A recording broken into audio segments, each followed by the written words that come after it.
Vamos a continuar con los tipos de preguntas que pueden haber en las encuestas. Les voy a explicar un poquito más las preguntas filtro y las de consistencia y control, porque hace rato se me gastó el tiempo en el video.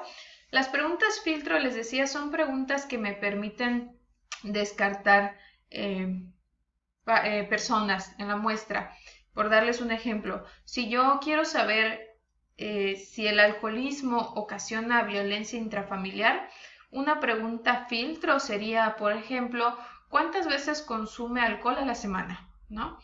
Y entonces le doy opciones a la persona como una vez a la semana, dos veces a la semana, tres veces a la semana, cuatro veces a la semana, y yo tengo que decidir que a partir de qué cantidad de veces a la semana consuma alcohol la persona se le considera alcohólica. A lo mejor yo creo que alguien, bueno, no creo, o sea, me baso en estadísticas, en información, que una persona alcohólica es aquella que consume alcohol 5 veces a la semana. Estoy inventando, ¿no? Es un ejemplo.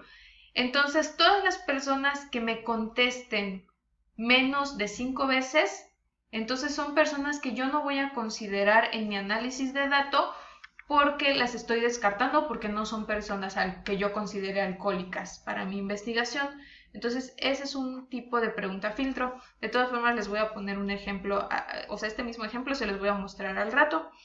Y las preguntas de consistencia y control, les decía, son aquellas que me sirven para saber que la persona pues no esté mintiendo. A lo mejor si ustedes alguna vez han contestado una encuesta o algo similar, les habrá pasado que sienten que les preguntan lo mismo varias veces, pero de diferentes formas. Esas son preguntas de consistencia y control, ¿no? Por ejemplo, que te pregunten, no sé,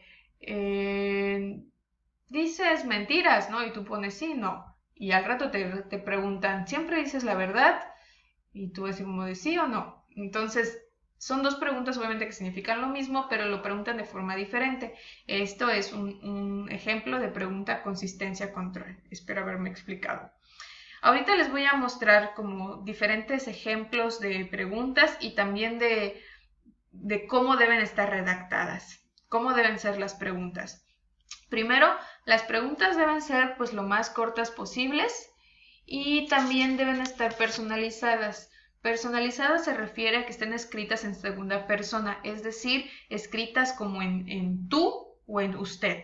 Entonces aquí les pongo un ejemplo. Dice, señale la opción con la que usted está más de acuerdo. O sea, las preguntas deben estar dirigidas al lector, hablándole de tú o de usted. Y ya aquí tienen las opciones. Soy muy paciente con mi pareja e hijos, soy muy paciente con mi pareja, pero no con mis hijos. Y a veces les grito, a veces les golpeo. Entonces, bueno, ya la persona va a señalar en la que está más de acuerdo, según él o ella. También, bueno, aquí es como el cómo no deben ser las preguntas. Debemos evitar preguntas poco claras o ambiguas que puedan malentenderse. O sea, las preguntas deben ser lo más claras posibles. También es importante que evitemos palabras con connotación negativa. Ahorita les voy a poner un ejemplo. Y también debemos evitar preguntas que puedan ofender a la persona y que esto haga que se ponga a la defensiva. También, o sea, debemos evitar preguntas que se sientan como una invasión a la intimidad y que hagan que la persona así como que diga, oh, a ver, aquí no, o ¿cómo te atreves? ¿No?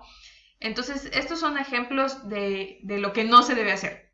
Dice, ¿es usted una persona violenta que golpea a su pareja? O sea, esta pregunta pues es como muy directa, puede ofender a la persona o si la persona sabe, o sea, sabe que no debemos golpear a la pareja, pues te va a contestar que no, ¿no? O sea, se va a poner a la defensiva. Y esto, el utilizar la palabra violenta tiene una connotación negativa. Sabemos que es malo ser violento. Entonces, o sea, esto va a hacer que la persona se quiera defender y nos va a decir que no, aunque tal vez sí lo haga. ¿Ok? Entonces, una alternativa sería señale si lo siguiente es verdadero o falso en su caso personal. En ocasiones, la discusión con mi pareja llega a los golpes. Esta pregunta no utiliza la palabra violenta, lo cual pues relaja un poco la situación y tampoco es tan directa que haga que la persona así como que quiera, o sea, no quiera que se le vea como alguien que golpea, ¿no? Entonces, al decir como en ocasiones, hace que la persona diga, bueno, pues sí, puede ser que a veces, ¿no? O sea, como relaja la pregunta. También debemos evitar preguntas que sean difíciles o complejas, pues ya decíamos que deben ser lo más claras posibles. Y también, y debemos usar preguntas que sean neutrales y evitar aquellas que en la misma pregunta se señale cuál debería ser la respuesta. En este ejemplo dice, el famoso filósofo Kant consideraba que la moralidad era la mayor virtud del hombre. ¿Está usted de acuerdo? Entonces, si nosotros le hacemos esta pregunta a una persona, primero puede ser que no sepa quién es Kant. Segundo, puede ser que no sepa qué es moralidad y que no sepa qué es virtud. Entonces, todos estos elementos hacen que la pregunta sea compleja. Debemos evitar preguntas así, que utilicen palabras muy técnicas o que tengan información que tal vez la persona no conozca. Además, como aquí estamos diciendo que el famoso filósofo Kant decía esto, y luego le preguntamos, ¿está usted de acuerdo? O sea, prácticamente le estamos diciendo a la persona que conteste que sí. ¿Por qué? Porque el famoso filósofo Kant así lo pensaba, entonces tú también deberías pensarlo. Esto es una pregunta que señala una tendencia. Entonces, un ejemplo más neutral sería este. Considero que llegar a los golpes en las discusiones familiares es, y ya doy todas las opciones de si es correcto, incorrecto, desagradable, pero a veces necesario, o pues es parte de la vida, o sí, es justo y necesario para poner límites. ¿Okay? Aquí ya le doy diferentes opciones a la persona con una pregunta corta, sencilla, clara, y que neutra, que no indica a la persona qué debería responder. También debemos evitar preguntas en formato negativo y es importante que las preguntas tengan una sola idea. Aquí, ¿usted no se considera alcohólico o violento? De entrada estamos usando la palabra no y eso va a confundir mucho porque si contesto sí, ¿qué estoy diciendo? Sí, no me considero alcohólico o violento o no me considero alcohólico o violento, o sea, puede confundir, ¿sí? Entonces, y también deben contener una sola idea. Esta pregunta contiene dos ideas, si me considero alcohólico y si me considero violento. Entonces, ¿qué pasa si yo leo esta pregunta y digo, bueno, es que sí me considero alcohólico, pero no violento? ¿Cómo respondo? Si en una sola pregunta me está poniendo las dos ideas y solamente me pone opción de sí y no. Entonces, o me pregunta si me considero alcohólico y en otra pregunta si me considero violento. O sea, deben ser, aquí como hay dos ideas, deben ser dos preguntas diferentes. Y aquí pongo algún ejemplo correcto. Señala la frecuencia con la que consume alcohol. También otra cosa. Aquí estamos utilizando palabras con connotación negativas. Ya habíamos dicho que la palabra violenta tiene una connotación negativa y la palabra alcohólico también tiene una connotación negativa. Entonces vamos a hacer que la persona se ponga a la defensiva porque no quiere ser considerada, no quiere reconocer que es alcohólica o que es violenta. Bueno, puede pasar. Entonces aquí señale la frecuencia con la que consume alcohol. No utilizamos ninguna palabra con connotación negativa y nos enfocamos nada más en la idea del alcohol. Le damos las opciones a la persona y este es justamente el ejemplo de pregunta filtro que les ponía hace rato. Si la persona me contesta entre 5 y 7 veces a la semana o diario, entonces yo puedo considerarla alcohólica. Entonces las personas que contesten estas dos preguntas en mi encuesta son aquellas encuestas que voy a tomar en cuenta para analizar si en sus demás respuestas me señala que hay violencia intrafamiliar. ¿Okay? Y las personas que me contesten que entre 2 y 4, de 1 a 2 veces o menos de una vez a la semana, pues tal vez no las considero alcohólicas y por lo tanto no son parte real de mi muestra. Este es el orden en que deben aparecer las preguntas, este es el orden en el que deben aparecer los elementos en la encuesta.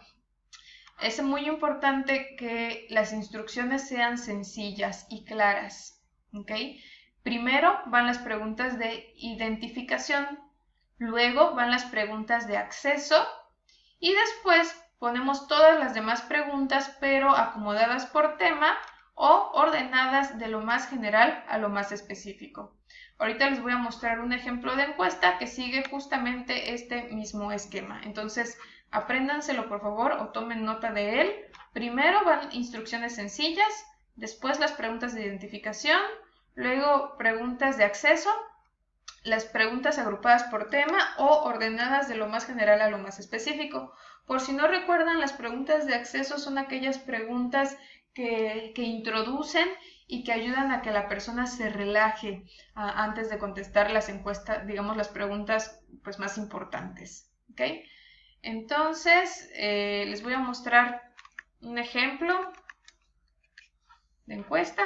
Aquí está. Este lo tienen también en plataforma. Miren, esta primera parte son las indicaciones de la encuesta, sencillas, ¿ok? Nos debe explicar para qué queremos hacer esta encuesta, ¿sí? Y bueno, que es anónima, agradecemos su honestidad, ¿no? Y aquí dice, ya son las preguntas de identificación, si es masculino, femenino, si es se considera de otro género y su edad, ¿no? Así como solamente 2 preguntas de identificación tenemos aquí. Luego, estas 2 son preguntas de acceso, ¿sí? Son preguntas como muy sencillas, muy relajadas. Simplemente aquí pregunto con qué frecuencia en la familia se consume bebidas alcohólicas y aquí qué tanto preocupa el consumo de alcohol en la familia, así como muy leve. Y ya luego empiezan las preguntas un poquito como más densas, como la frecuencia en la que hay discusiones. En estas preguntas están separadas por temas. Si se fijan, estas 2 preguntas son sobre las discusiones en la familia. Y estas 2 preguntas son sobre el alcohol. ¿Ok? Además, entonces empezamos con las discusiones y luego nos vamos al alcohol. Están ordenadas por tema. Y además van como de lo más general a lo más específico, porque aquí primero preguntamos solo la frecuencia, luego queremos saber si las discusiones incluyen golpes, y luego además queremos saber si en las discusiones hay alcohol y finalmente queremos saber si en las discusiones en las que hay golpes además hay alcohol. ¿Okay? Entonces si se fijan van como de lo más general a lo más específico y además están acomodadas por tema. ¿Okay? Entonces bueno, este fue el ejemplo de encuesta, lo encuentran en plataforma y pues chequen, entren a la pestaña, bueno ya deben estar ahí, para que vean las instrucciones de la tarea. Ustedes deben bajar un formato de encuesta y llenarlo a partir de un caso específico para su salón.